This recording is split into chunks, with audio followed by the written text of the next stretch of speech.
Theresa May faces fresh allegations of rigging Parliament over a near-unprecedented move to prevent MPs amending the budget. Labour has accused the Prime Minister of running scared of an expected attempt to use the finance bill to force a vote on scrapping VAT on domestic fuel, with the Democratic Unionist Party likely to oppose the government on such a vote. It left her facing a possible embarrassing defeat, the opposition claimed.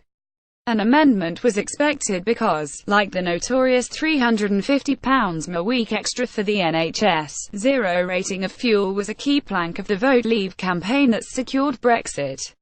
Another likely challenge was over the issue of period poverty, with ministers under pressure to agree to put in free sanitary products in schools. The controversy comes hard on the heels of the row over the Conservatives seizing control of all Commons committees despite losing their majority at the general election. The Independent revealed the plan ahead of it being forced through in September, potentially helping ministers to ram through up to 1,000 corrections to EU law ahead of Brexit. Now Labour has accused the government of a similar manoeuvre to prevent most amendments to the finance bill, which will enact last week's budget. Once again we have further evidence of the government's unprecedented rigging of Parliament because they cannot rely on their backbenchers of the DUP, said Peter Dowd, the Shadow Treasury Chief Secretary. This comes in the wake of the Tories' stitch-up of standing committees and its undemocratic and arrogant decision to ignore opposition motions. And Paula Sheriff, the Labour MP who successfully amended the budget over the so-called tampon tax, told The Independent that ended up being welcomed on all sides of the House. And, this year, there are MPs across parties who want to press for action on period poverty and get a clear timetable for the tampon tax to come to an end with commitments to continue support for women's services. We can't let the government shut down the debate. If they think this is over, they should think again. However, the government dismissed the controversy, describing the change to procedures for amendments as a practical modernisation. Increasingly, MPs have seized on the finance bill as a mechanism to force the government to change course on tax measures, including over the tampon tax and over solar panels. In March last year, George Osborne was forced to announce the abolition of the 5% VAT charged on women's sanitary products, after a cross-party revolt.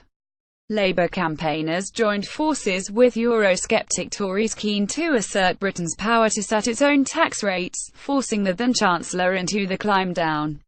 A similar alliance also forced Mr Osborne to scrap a proposed VAT hike on solar panels, wind turbines, hydropower equipment and energy efficiency products, from 5% to 20%. But, crucially, both rebellions were only possible because the government tabled an amendment to the law resolution, allowing amendments outside the narrow scope of measures in the budget itself. Following last Wednesday's budget, that amendment was not put forward as normal, preventing revolts on wider issues not in the founding resolutions of the budget. Labour said this had happened only 5 times since 1929, but each time had been immediately before, or after, a general election, when a budget needed to be rushed through. In contrast, the current finance bill is the second of this Parliament, because one was passed immediately after the snap June election. This is a government desperately clinging to power and hiding from scrutiny, Mr Dowd added. In February, pro-EU MPs attempted to embarrass Brexit campaigners with an amendment attempting to pave the way for the extra £350 a week for the NHS they had promised. However, Brexit-backing MPs refused to vote for the attempted change to the EU withdrawal bill. Last week, the Chancellor pledged £350 million to the NHS, but to last the entire winter, not every week. In the same way, an amendment was expected to the budget bill to highlight a second high-profile Vote Leave pledge, over VAT on fuel. During the referendum campaign, the group claimed that quitting the EU would save British households £1.7 billion a year on heating and lighting, or £64 a year per household. The government would be free to scrap VAT on domestic fuel. Boris Johnson, Michael Gove and the Labour MP Casella Stewart said, meaning fuel bills will be lower for everyone. VAT on domestic fuel, introduced in 1993, is set at 5% and cannot be reduced under EU rules, they argued. They also claimed the tax hits the poorest hardest because they spend 3 times more of their income on household energy than rich households. But a Treasury spokesperson said this is a practical modernization of the resolutions.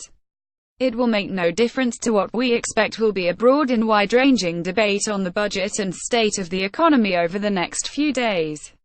Reuse content.